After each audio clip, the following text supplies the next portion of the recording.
របៀបបញ្ឆេះoven ដុតប្លូហើយដុត scallop ហើយនឹងដុតអ្វីគ្រប់បែបយ៉ាងជំហានដំបូងយើងត្រូវ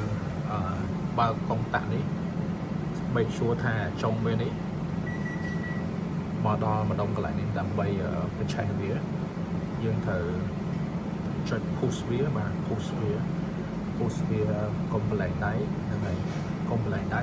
ហើយជំហានបន្ទាប់យើងយកដៃកេះមកយើងយកមកបញ្ឆេះនៅកន្លែងក្បាលខ្ចៅនេះ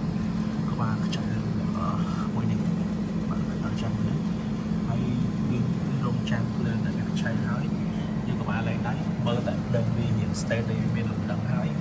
យើងចាប់ផ្ដើមមូលតាក់នេះពីទិសខាងនេះមួយចុះមកដល់ខាងក្រោមនេះកប់ជាវិញបាទអាហ្នឹងជាការស្រេច